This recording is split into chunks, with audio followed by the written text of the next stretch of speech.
Hi and welcome to the Buzz About Books, and joining me I have Dougie Brimson with me to talk about Wings of a Sparrow, his latest book. Yep. And it's coming out on paperback in October. Yeah, it's out as an ebook now. It's out as an ebook, and it's all about football and all things football. Yeah, it's about the football fan's worst nightmare, best nightmare really. It's about a guy who inherits ownership of his local rivals and has to fulfil certain functions throughout the course of a season. Now, I have to admit, I'm not somebody who's actually into football, but I found myself laughing my head off at times because it's just the whole premise of this guy who's almost treats his football team like a kind of cult. Yeah. You know, it's like a religion, and then he has to basically give up all his values for the idea of getting this money. Could you explain a little bit more about that? Yeah, it's basically about the dilemma that all football fans have when it comes to this thing between football and family, and he inherits ownership of his local rivals from an uncle he never knew he had, because he'd been ostracised because he supported the local rival team, and it was he has to, like I say, he has to fulfil certain functions throughout the season, and if he does it, he inherits this huge fortune. And if he doesn't do it, he basically loses everything. And he's got a maniacal wife and a son and a family and all sorts of people. And his mates, of course. Yeah. And the big thing, and it's the thing that most football fans have kind of latched onto, is he has to attend every single game of his local rivals as the director. It's which funny is the worst thing ever. Oh, and the uncle obviously intended him to be slightly tortured to earn this money. Yeah, it's cruel. It's cruel. Really, especially when he had this fanzine, which is where the title comes from.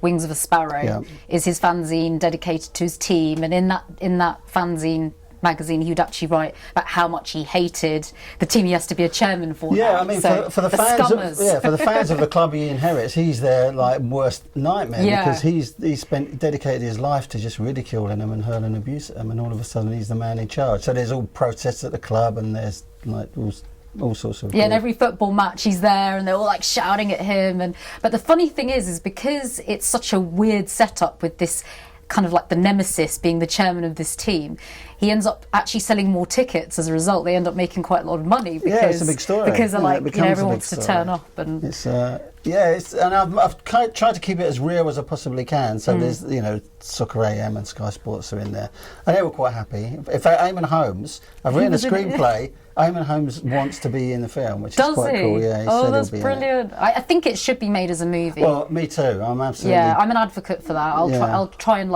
put the word out via YouTube. Sing its praises. We're hoping, I'm hopeful. The script's done anyway. But actually, you have been really successful with films anyway already. So you've had Green Street, which was your big one in 2005. Yeah. That was actually a screenplay. It wasn't a book before, was it? Green Street came out of nowhere, really. It was a very long, complicated story about how it came about and what happened afterwards. And but yeah, it did really well. And then later on this year, we're filming an adaptation of Top Dog, which is another one of my novels, which I've written. That's amazing. And I'm working on 2 others at the moment. And they're all planning to go to film, their screenplays? Film, yeah. And that must feel amazing, because your Top Dog one, you wrote in 2001 as a book, and now, years later, it's being made finally into the movie, and it's being directed by Martin Kemp. Yeah, Martin Kemp of Spandau Ballet Fan, which is good. And it will star Leo Gregory, hopefully, of Green Street. He was in Bothering Green Street. Oh, okay. And it came about really because I approached Leo about another project to do with football, and we were both bemoaning the fact that Green Street was not a great experience for either of us in terms of working. Right. And we'd both turned down lots of offers over the years to do other ones. I mean, obviously they wanted him in every hooligan movie, and he'd said, I won't do another one unless a great script comes along. And I mentioned, we should do Top Dog. And then within weeks, really, he brought on Jonathan Softcart, who makes For the Essex Boys and all the Danny Dyer type movies. Right. And within 6 weeks, we had a script. We came into Universal and NBC, and they gave us some money, and so we're up and running. Did it move quite quickly after that? It was ridiculous, yeah. I mean, we're 6 months into it. It's basically 6 months to today that I first met Leo to talk about the idea. It's exciting. So you have to work on Wings of a Sparrow, because I just love the comedic I've done it. angle. It's done. It's ready. It's The screenplay's ready as well, ready to go. Done. Wow. Yeah. So, because the thing is, the comedic angle's a bit different, because your other stuff has been like a little bit more serious, commentating on, you know, the hooligan culture of football and stuff like that. But you've kind of gone for the funny angle of it. Well, I come from a comedic background. My dad's a comic. Art of Fart is one of your The Art of great... Fart was my favourite Yes. book. But, yeah. I think I'm going to have to read that now. That's one of your comedy books that you've written, which is separate to football. I mean, my first comedy was The Geezer's Guide to Football, which is a parody of Lads at Football. Mm-hmm. And then I wrote a novel called Billy's Log, which is the lads' version of Bridget Jones' Diary, which did really well. It's actually my biggest seller still. Really?